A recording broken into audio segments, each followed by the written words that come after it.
Phidias. It is me. In the flesh. All right. Yes, we have a beef together. Let's solve it. Let's solve this beef, right? All right. I'm just going to cut to the chase with this. So I am sure that you have heard about the drama with Airrack and his fake videos. I'm just going to ask you straight to the point. Does Airrack fake his videos? Oh, because I don't want to say anything, because, you know, this person really helped me in my life. I was inside his videos. He really, is a YouTube. If he wasn't for him, I was not going to be a YouTuber. And I want to say that to tell the truth, but I will skip this, this question because I don't want to hurt anybody with this. I don't know if you understand. Well, this is my answer. It's a bit difficult, but I don't want to hurt and start digging the hole of a person that helped me in my life. I respect him. I love him. So I think as a friend, you shouldn't be digging a hole of your friend. So this is my answer. But I'm curious to expand on other things, and if you want on this topic. Yeah, no, for sure. Yeah, no, totally understand that answer. And, you know, I'm kind of just using that as a launching pad to talk about the whole genre as a whole. So, you know, the whole challenge, Mr. Beast styled, but also combined with this Ryan Trahan style of YouTube. So I want to ask you questions about, is the genre too saturated? Can you still make it into this genre? Questions like that. So just to give you an idea of where this topic is heading. But I do think that you are one of the pioneers of this genre. So I heard about your story of how you actually met Airrack. So I actually want to take it back and talk about the genre as a whole. I do think it's fair to say that Airrack has created this genre of YouTuber that's like the combination of Mr. Beast and Ryan Trahan. So you guys have like the spectacle, that fast editing of Mr. Beast, but also you have this completing challenge aspect of Ryan Trahan. And I actually saw your story of how you started working for Airrack. So in the shortest way possible, can you describe how that journey started? Well, I was nobody, kid from Cyprus, a small island in Europe. And I wanted to become a YouTuber. I really wanted to become a YouTuber. And I saw this opportunity that Airrack just reached 1 million subscribers at that time. And I was like, I wanted to go and become friends with Mr. Beast, but I thought that, that's impossible because he is a lot bigger. So why not to go to this aspiring YouTuber that is going to conquer, let's say, the platform and be one of the first people in his team. So I was actually one of the first 2-3 people in his team. I was a character in his videos, and it worked. Because it was the time that he was asking for help from other people. He just reached 1 million in 1 year. So I was extremely lucky, but important, the timing was right. Because I saw a lot of other people doing it in the timing wrong. And that plays a big role, success of a collaboration like that. Got it. So what do you think? So I know that you mentioned Mr. Beast as well, but I guess what do you think about Airrack or Mr. Beast? Like, what about them inspired you to become a YouTuber? Well, I remember when I was 19 years old, now I'm 23, I was in my room and I was really crying I was like, oh my God, like this, especially for Mr. Beast, this guy is like, make it a business and he's having fun and he can combine these two things and just do whatever he wants. I was like, I want this for my life. So, that's what was really inspiring about especially about Mr. Beast. And also for Airrack, this interesting thing is he got 1 million subscribers in a year. So it was like, oh wow, it's possible. It's still possible for me to do it as an inspiring YouTuber. So kind of, I think this is the right answer for me. Sure, for sure. Yeah, but there are like also like other YouTubers that like have a very similar story. Was it something about their personality that you related to? No, I think it's more about the spectacle that I related to. It's like more like, oh my God, he has 33 million subscribers. He gets 10 million views. He gets so much money for his videos. This is what it really related. It's not like something about Mr. Beast's personality that was very appealing that I really wanted to be. It was more like the concept. Got it. Okay. So what about your videos? Are your videos fake? No, I am very proud to say that my videos are not fake, and I never faked videos. Sometimes, like, you need to fake like a small percentage of 0.1%, because if you say the whole truth of a video, you cannot make a story out of it.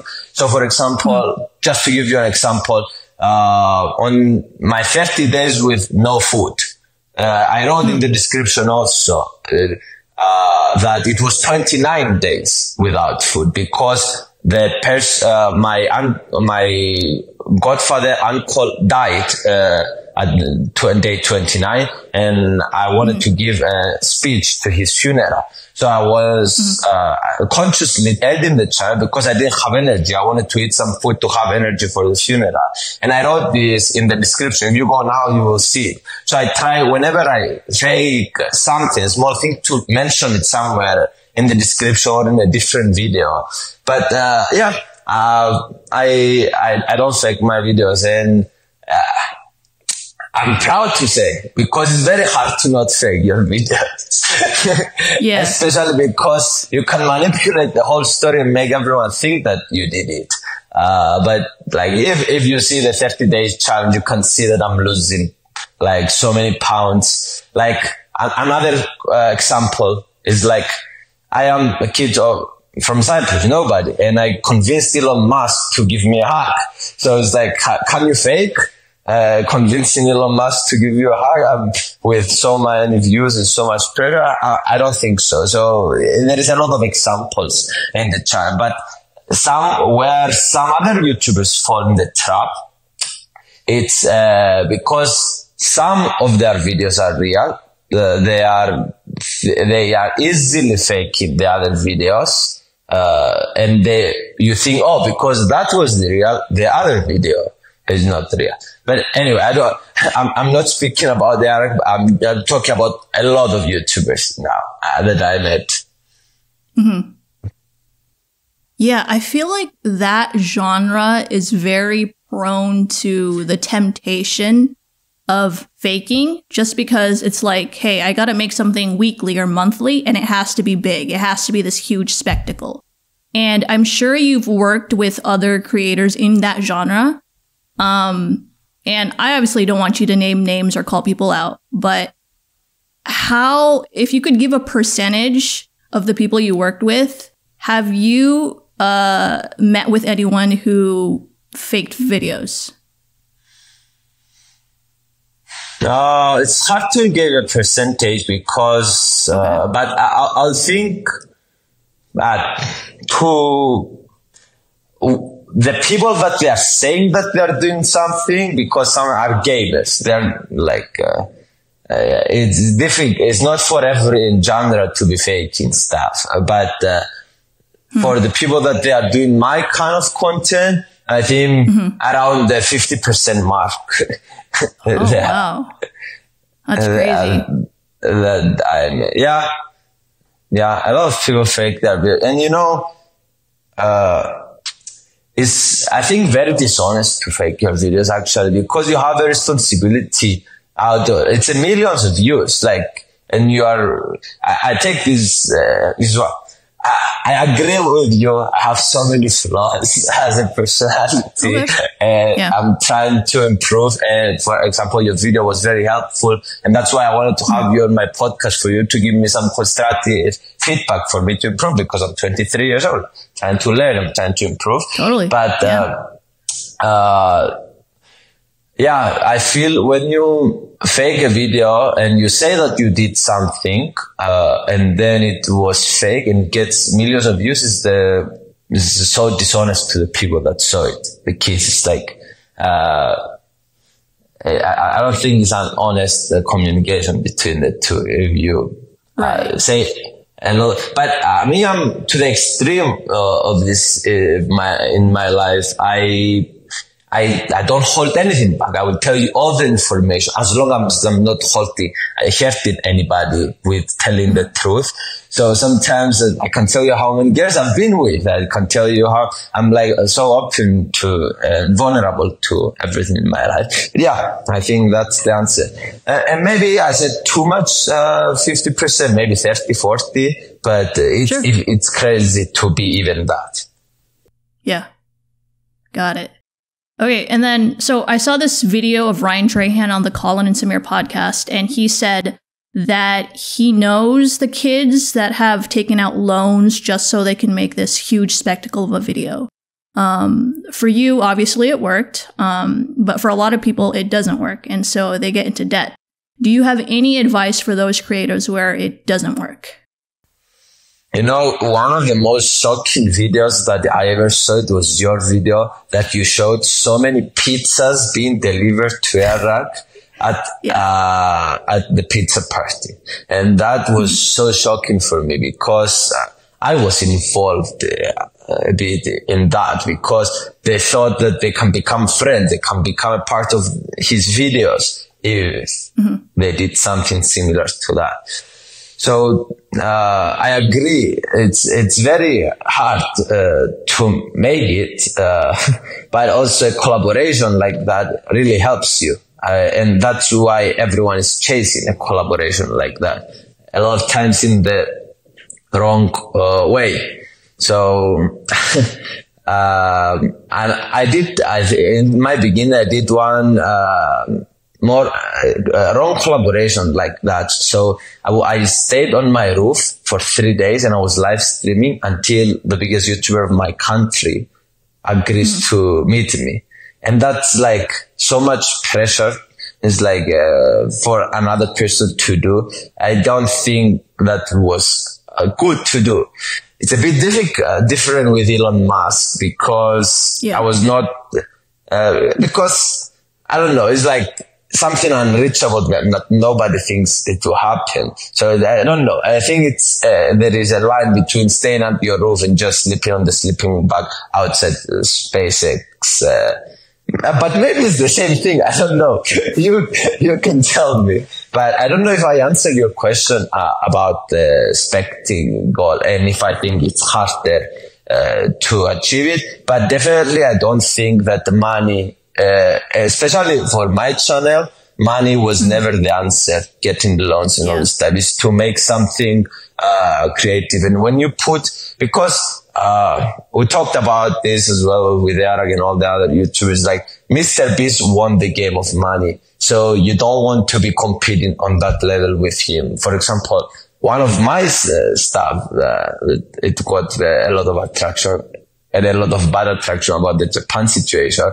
But it was traveling for free for countries. The concept was not to do illegal things. It was just to show the positivity of the world, that they can host you, they can give you a lift and all this stuff. And I was kind of packaging the video in clickbait way. I sneaked in the bus. I sneaked in the train. For sure. So, I don't think it's necessary to spend money on videos. Not only I don't think it's necessary, I think also it's a lot of times hurting you because it's not putting yourself in a box to be creative. And I don't know if I answer your question. Yeah. I guess just if that small creator were to come up to you and ask you, hey, Phidias, I have this really great idea for a video and I am so sure that it's going to get 1 million views, but I don't have any money. Should I take out this $50,000 loan for this video? What do you tell that creator? You are fucking retarded.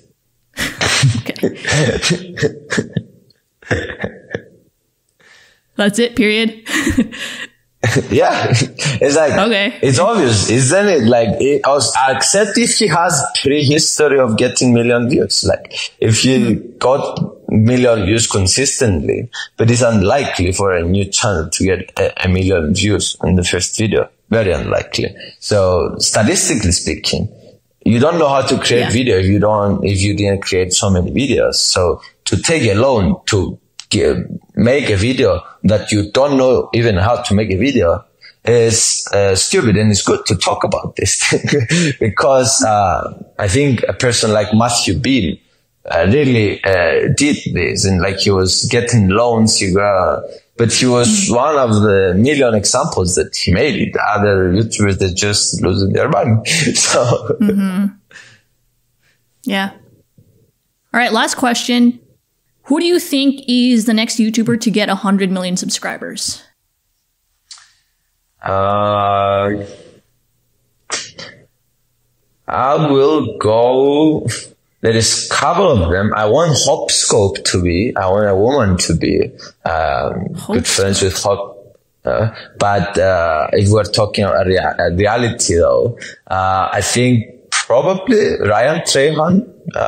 Really? Okay. Or probably now a short YouTuber that is pulling like millions of views that I'm not aware of. So I'm not sure, but hopefully me. Hopefully you, yeah, dude, for sure. All right, Phidias, that was all of my questions. Pretty short for my video, but yeah, thanks for talking. Yes, I feel this is very important to be opening about. Oh, okay, that you want to wrap it up there, or I'm allowed to talk a bit. Oh yeah, no, yeah, you could say something to end. Oh yeah, so I feel these conversations that you are talking about, it's not even close to a hate conversation. It's more about constructive criticism for us YouTuber. I watched your video and I was like, oh, there's so many points for me to improve, because this is very new, these challenges, all this stuff, YouTube, and there is not a playbook, there is not a standard thing. We're just figuring things out by breaking things. So I think you're doing a very valuable job by doing these videos. That's true. Thank you. I agree. I don't know.